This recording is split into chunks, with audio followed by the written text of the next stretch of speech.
فرمایا علی صرف امانتیں نہیں، دوسری شان حضرت علی، بلکہ جب میں چلا جاؤں میرے بستر پہ بھی تو نے سونا ہے۔ کہو سبحان اللہ۔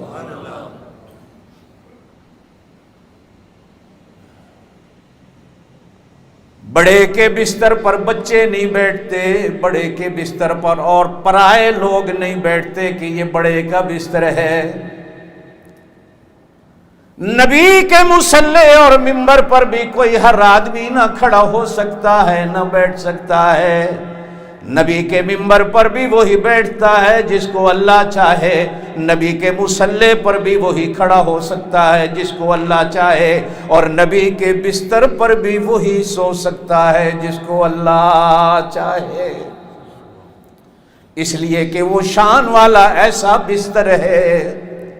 اما عائشہ کہتی ہیں کبھی کبھی نبی پاک بستر پر تشریف فرما ہوتے، جبریل قرآن لے کے آ جاتے، اور کبھی کبھی میں بھی ساتھ بیٹھی ہوتی تو بھی جبریل قرآن لے کے آ جاتے، اور کبھی کبھی تو ہم دونوں ایک لحاف اور کمبل میں لیٹے بیٹھے ہوتے تو بھی جبریل قرآن لے کے آ جاتے، اور جب آتے تو دروازے پہ کھڑے ہو کر کہتے یا رسول اللہ، زور سے زور سے۔ میرے پاک نبی صلی اللہ علیہ وسلم نے فرمایا اللہ نے فرشتوں کی ڈیوٹیاں لگا رکھی ہیں، جب کوئی درود پڑھتا ہے وہ فرشتے اس کا نام اور اس کے ابا کا نام لے کر میرے پاس میرے روضے میں پہنچتے ہیں کہ فلاں امتی نے، فلاں امتی کے بیٹے نے آپ پر درود پڑھا ہے۔ او ہانگ کانگ والو، زور سے کہہ دو صلی اللہ علیہ وسلم، تم کتنے خوش قسمت ہو کہ تمہارا نام، تمہارے ابا کا نام آج فرشتے لے کر نبی پاک کے دربار میں پہنچیں گے۔ ہم نہ پہنچ سکے، ہمارا نام بھی پہنچ گیا تو بڑی بات۔ نبی پاک صلی اللہ علیہ وسلم نے فرمایا علی میرے بستر پہ تو نے سونا ہے، اور سونا بھی اس طرح ہے کہ میری وہ چادر جس چادر کی قسمیں اللہ قرآن میں کھاتے ہیں، کہیں کہا یا ایھا المزمل، کہیں کہا یا ایھا المدثر، وہ چادر اپنے اوپر تان لینا۔ کہو سبحان اللہ۔ اس چادر کا نور تمہارے وجود میں آ جائے، اس چادر کا نور بھی تمہارے اندر آ جائے۔ ایک بستر ہے، بستر وہ تو نہیں جو آپ کا میرا ہے، نبی پاک صلی اللہ علیہ وسلم کا بستر تو چٹائی کا ہے، نہ فوم کے گدے ہیں، نہ روئی کے گدے ہیں، نہ کسی اور چیز کے گدے اور بستر ہیں، چٹائی ہے۔ ایک بار نبی پاک صلی اللہ علیہ وسلم قمیض مبارک بھی، بنیان تو آپ نے کبھی پہنی نہیں، قمیض پہنی ہے، قمیض اٹھا کر آپ چٹائی پہ سو رہے ہیں۔ حضرت عمر رضی اللہ تعالیٰ عنہ کسی بات کے لیے تشریف لائے، نبی پاک صلی اللہ علیہ وسلم اٹھ بیٹھے تو پوری پیٹھ پر چٹائی کے نشان تھے۔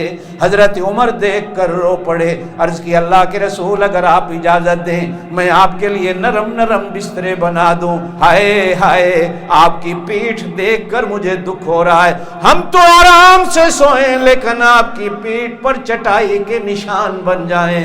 نبی پاک صلی اللہ علیہ وسلم نے فرمایا عمر میں بہترین بستروں پہ لیٹنے نہیں آیا، میں تو اس امت کو قیامت تک کے لیے جگانے آیا ہوں۔ میرے بستر پہ سو جاؤ، چادر بھی لے لینی ہے اور یہ امانتیں تمہارے حوالے۔ نبی پاک صلی اللہ علیہ وسلم کو حکم ہوا میرا نبی نکلو، علی سو گئے، حضور نے خود سلا دیا۔ کہو سبحان اللہ، یقین ہو گیا حضور کو۔ نبی پاک صلی اللہ علیہ وسلم نکلے، سیدھے جناب صدیق اکبر کے گھر۔ ہانگ کانگ والوں ایمان روشن کرتا چلا جاؤں، بات سمجھنا، مکے کے کافر ان کی امانتیں حضرت علی کے حوالے. اور نبی پاک صلی اللہ علیہ وسلم یہ اللہ کی امانت اللہ نے اپنی امانت صدیق اکبر کے حوالے کی. یہاں نبی پاک صلی اللہ علیہ وسلم کو یقین یہ امانتیں لوٹا دے گا، ادھر میرے اللہ کو یقین کہ میں اپنا محبوب ابو بکر صدیق کے حوالے کر رہا ہوں. یہ پہنچانے جو آئے گا مدینے، یہ مدینے نبی پاک کے ساتھ خود تو سو جائے گا، قیامت تک واپس نہیں ہوگا. یہ دونوں امین مکے والوں کی امانتیں حضرت علی کے حوالے، کہو بے شک. اور نبی پاک صلی اللہ علیہ وسلم کی ذات اقدس اللہ کی امانت ابو بکر کے حوالے. اب وہ دونوں چل پڑے تو غار ثور میں گئے. ادھر رات کا کچھ حصہ گزرا، مکے کے کافر باہر کھڑے ہیں حضور کو قتل کرنے کے لیے، نعوذ باللہ آج ہم فیصلہ کر دیں گے. لیکن نبی پاک صلی اللہ علیہ وسلم کو اللہ لے گئے، کہو اللہ. آدھی رات سے زیادہ گزر گئی تو تلوار والوں نے ابو جہل سے کہا اجازت ہو تو اندر جائیں. وہ ابھی تک باہر نہیں نکلے، اندر جا کر قتل کر دیں. قتل کرنے والے اندر آئے، حضرت علی کے چہرے سے چادر اٹھائی، تلواریں ایسی کی کہ چادر کے نیچے محمد ہوں گے. زور سے کہہ دو صلی اللہ علیہ وسلم. چادریں جو اٹھائیں تو محمد مصطفیٰ کی جگہ علی المرتضیٰ نظر آئے. تلواریں رک گئی.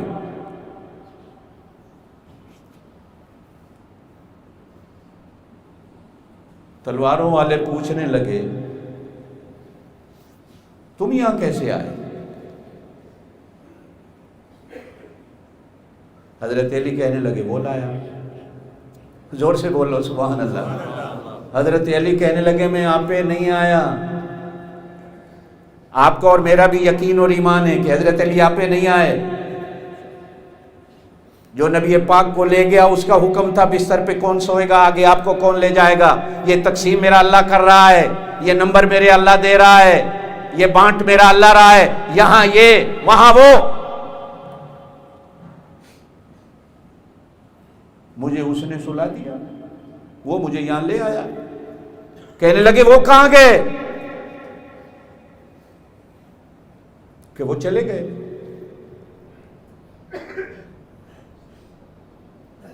قتل کرنے والے کہنے لگے کہاں گئے؟ کہ جہاں وہ لے گیا. تو یہاں کیسے آیا؟ کہا وہ لایا. وہ کہاں گئے؟ کہا وہ چلے گئے. تیسرا سوال کیا وہ کہاں گئے؟ کہا جہاں وہ. زور سے بولو، زور سے بولو. یہ بہادری ہے، اللہ کی قسم ہے قیامت تک ایسا کوئی نوجوان نہیں آئے گا. پتہ بھی تھا کہ آج کی رات نبی پاک صلی اللہ علیہ وسلم کے لیے تلواریں باہر کھڑی ہیں، ننگی تلواریں لے کے کھڑے ہیں. آج کی رات اس بستر پر اس کے گھر میں آنا موت کے سوا کچھ نہیں ہے. لیکن بہادری دیکھیے. اور پھر آپ اور میں ہوتے تو تلوار دیکھ کر پتہ نہیں کتنے ڈر جاتے. لیکن حضرت علی تھے، تلوار والوں کو بھی جواب دے رہے ہیں کہ تو کیسے آیا؟ کہا وہ لایا. وہ کہاں گئے؟ کہ چلے گئے. کہاں گئے؟ جہاں وہ لے گیا. اب تلواروں والے سارے باہر نکل کے ابو جہل کو کہنے لگے وہ تو چلے گئے. کہ اندر کون ہے؟ علی المرتضیٰ. چادر بھی نبی والی ہے، بستر بھی نبی والا ہے، لیکن اندر علی ہے. وہ تو نہیں ہے جن کو مارنا تھا. اب ان کو ان کی پڑ گئی. انہیں تلاش کرو. ادھر کسی کو فکر نہ ہوئی کہ اس کا کیا کرنا ہے. اللہ پاک نے ایسا چکر دیا کہ دوبارہ پلٹ کے کوئی نہیں آیا کہ ان سے پوچھے تو صحیح، پکڑے تو صحیح، گرفتار تو کریں، ہو سکتا ہے حقیقت حال بتا دیں. ادھر دھیان بھی کسی کا نہیں آیا. اب سب کا دھیان ادھر چلا گیا کہ ان کو پکڑو. صبح ہوئی، حضرت علی اٹھے آرام سے، ایک ایک کی امانت کی بوری اٹھائی، سب کا جا کے کنڈا کھڑکایا.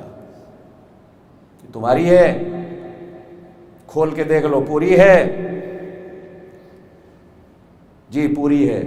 اس کا جا کے دروازہ کھٹکھٹایا, یہ تمہاری امانت ہے؟ جی ہماری ہے. دیکھ لو پوری ہے. پوری ہے. شام تک ایک ایک, ادھر دھیان ہی کسی کا نہیں آیا. اور نبی پاک صلی اللہ علیہ وسلم نے چلتے ہوئے فرمایا تھا, علی بے فکر ہو کے لیٹ جا, قبا مدینے میں ملاقات ہوگی. حضرت علی کہتے ہیں اللہ کی قسم مجھے پکا یقین ہو گیا کہ میں بھی ہجرت کروں گا, قبا پہنچوں گا, نبی کا دیدار ہوگا, ملاقات ہوگی. اس لیے کہ اگر راستے میں کہیں موت ہوتی تو حضور مجھے کبھی خوشخبری نہ دیتے کہ علی قبا میں ملاقات ہوگی.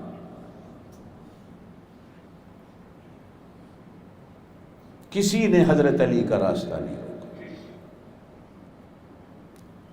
حضرت ابو بکر صدیق حضور کو لے کے غار ثور میں پہنچے, پھر وہاں سے اونٹنی کے ذریعے مدینے سفر ہوا. اوے صدقے جاؤں ہم قوم والوں, حضرت علی مکے سے پیدل چلے مدینہ, اور پیدل پہنچے. حضور قبا پہنچ چکے تھے, ایک دن ہو گیا تھا. حضرت علی کے پاؤں سے لہو بہہ رہا تھا. عرب کی گرمی, پاؤں جلے, پہاڑوں کے پتھر چبھے, لہو لہان. اور کہیں کہیں تو حدیث میں آتا ہے کتابوں میں کہ حضرت علی نے اوپر پٹیاں باندھی ہوئی تھی.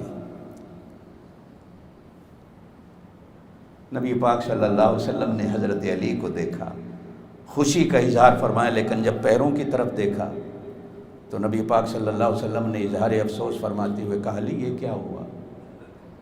کہا یا رسول اللہ آپ کی محبت اور اللہ کے دین کی محبت میں پیدل آیا ہوں, اور یہ پیروں سے لہو بہہ رہا ہے. نبی پاک صلی اللہ علیہ وسلم نے حضرت علی کے پیروں کو یوں پکڑا,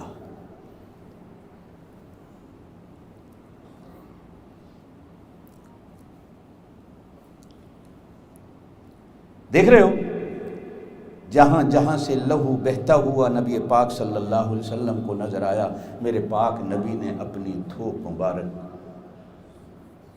بہتے ہوئے لہو پہ لگائی. حضرت علی کرم اللہ وجہہ کہتے ہیں اللہ کی قسم میں لہو بھی رکا, اور نبی پاک صلی اللہ علیہ وسلم کی تھوک مبارک کی برکتیں تھیں کہ درد بھی سو